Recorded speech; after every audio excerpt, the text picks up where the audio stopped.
खुलुमबाय लोगोफोर, बड' इनफ' पइन्ट चेनेलाव नोंथांमोनखौ गोजोन फुंबिलिनि बयनिसिमबो गाहाम हामलायथि बावहरग्रोनाय जाबाय। आं दिनै नोंथांमोननि सिगाङाव राशि बायदियै सानसेनि फानजामुथिखौ फरायथिनो लादों। आसा खालामो नोंथांमोना भिडिअखौ नायना मोजां मोनगोन। दिनै 7 फेब्रुवारि 2026 मायथाइ एबा 24 माघ दान 1432 मायथाइ सनिबार। गिबियावनो दङ मेष राशि। दिनै गावखौ दबथायनाय आरो सहायनायनि गोनांथि जागोन। खामानिया गोबाव जानो हागौ। रागा जोंनायनिफ्राय गोजानाव था। बैसोगोराफोरनि बोसोनखौ मानि। रांखान्थियारि बिथिङाव सांग्रां जानानै थिरांथा ला। नखरनिफ्राय हेफाजाब मोनगोन। गोजाम दावराव दावसिफोरा सुस्रांजानो हागौ। सावस्रिया सरासनस्रा थागोन। मोनाबिलियाव नों गोसोआरि गोजोनखौ मोनगोन। धैर्यजों नाजानाया जाफुंसारगोन। गोसो दुंनाया बांगोन। गोदान बिथांखि जागायनो थाखाय बेयो मोनसे मोजां सान। मोजां साननाया मुलाम्फाखौ बांहोगोन। फिसा-फिसौ मोन्दांथिफोराबो बेसेन गोसा जागोन। नोंथांनि दिनैनि खाफालगोनां दिगा जादों खोला, खाफालगोनां अनजिमाया जादों 4 आरो खाफालगोनां गाबा जादों रोजा गोजा गाब। वृषभ राशि। दिनै दिदोमथि आरो समानथाय लाखिगोन। खामानि थिलियाव बिबाना बांनो हागौ। रांखान्थियारि हालोदा नर्मेल थागोन। नाङा-फाङा जानाय खरसाफोरनिफ्राय गोजानाव था। नखराव गोजोन थागोन। सावस्रिनि फारसे गोसो हो। गोजाम बिथांखिफोरा सिगांथिं आवगायलांगोन। गोसोआव धैर्य लागोन। फोथायनायनिफ्राय मुलाम्फा जागोन। दावगानाया लासै नाथाय दिदोम जागोन। गोदान लोगोफोरा मुलाम्फा गोनां जागोन। फिसा-फिसौ गोजोननाया गोसोखौ गोजोन होगोन। नोंथांनि दिनैनि खाफालगोनां दिगा जादों सोनाब, खाफालगोनां अनजिमाया जादों 6 आरो खाफालगोनां गाबा जादों मुगा गाब। मिथुन राशि। दिनै गोसोआरि गोनो-गोथो जानो हागौ।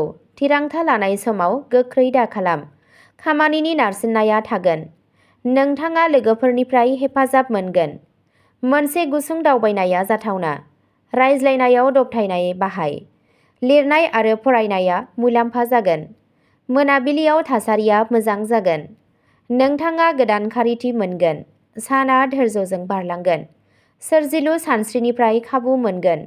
गोजाम गोरोन्थि बुजिलायनायफोरा सुस्रांजागोन। ध्यान आरो गोसोआरि हुदाया गोसोखौ गोजोन होगोन। नोंथांनि दिनैनि खाफालगोनां दिगा जादों साहा, खाफालगोनां अनजिमाया जादों 5 आरो खाफालगोनां गाबा जादों रेजें गोमो गाब। कर्क राशि। दिनै गोसोआरि गोजौ-गाहाय जागोन।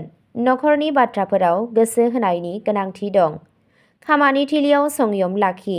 रांखान्थियारि बिथिङाव सांग्रांथि थानाया गोनांथार।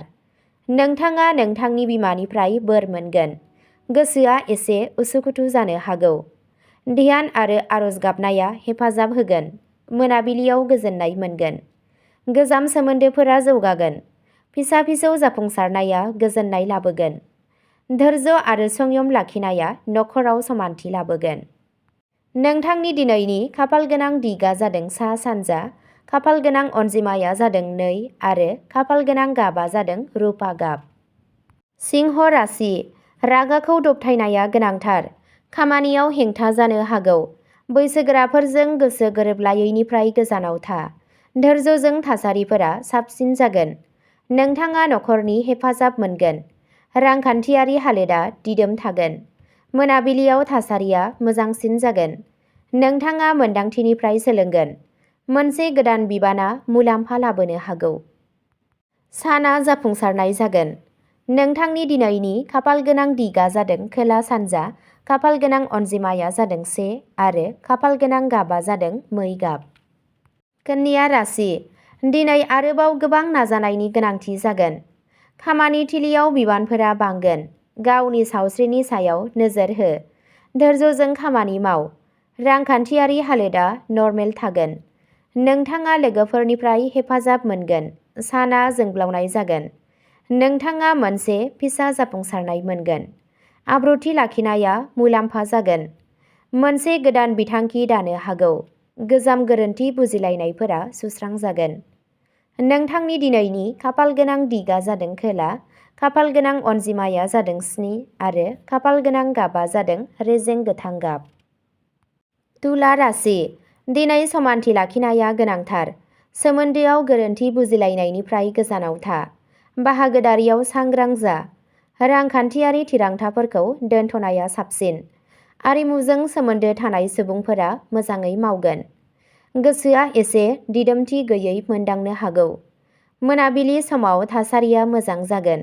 धैर्य लाखिनाया मुलाम्फा गोनां जागोन। गोदान बिथांखिफोरा जाफुंसार जागोन। लोगोफोरनिफ्राय हेफाजाब होनाया मोजां जागोन। नोंथांनि दिनैनि खाफालगोनां दिगा जादों सोनाब, खाफालगोनां अनजिमाया जादों 8 आरो खाफालगोनां गाबा जादों रेजें गलाब गाब। वृश्चिक राशि। दिनै आन्दोनि बाथ्राफोराव सांग्रां जा। नोंथाङा गोसोआरि नारसिननाय मोनदांनो हागौ। धैर्य लाखिनाया थासारिखौ सामलायनायाव मदद होगोन। रांखान्थियारि मुलाम्फाया गोबाव जागोन। रोंगौथि गोनां सुबुंफोरनिफ्राय बोसोन ला। गावनि गोसोनि मोन्दांथिखौ दबथाय। बेलासि समाव फोथायनाया बांगोन। ध्यानआ मुलाम्फा गोनां जागोन। गोदान सानस्रिफोरा खाबु लाबोगोन। मोनसे मोजां नोजोरआ खामानिफोरखौ गोरलै खालामगोन। नोंथांनि दिनैनि खाफालगोनां दिगा जादों खोला सोनाब, खाफालगोनां अनजिमाया जादों 9 आरो खाफालगोनां गाबा जादों रोजा निला गाब। धनु राशि। दिनै खाफालआ एसे लोरबां जानो हागौ। खामानियाव हेंथा जानो हागौ। धोरोमारि हाबाफोराव बाहागो लायोब्ला गोसोआ गोजोन मोनगोन। दावबायनायखौ दोनथ'नाया साबसिन। गेदेरफोरनि बोसोनखौ मानि। रांखान्थियारि बिथिङाव सांग्रां जा। मोनाबिलियाव रिलिफ फैगोन। साना धैर्यजों बारलांगोन। मोनसे गोदान बिथांखिया गोसोआरि समानथाय लाबोगोन। ध्यानआ गोजोनखौ बांहोगोन। नोंथांनि दिनैनि खाफालगोनां दिगा जादों सानजा, खाफालगोनां अनजिमाया जादों 3 आरो खाफालगोनां गाबा जादों रेजें गोमो गाब। मकर राशि। दिनै खामानियाव नारसिननाय जागोन। बिबानफोरा बांनो हागौ।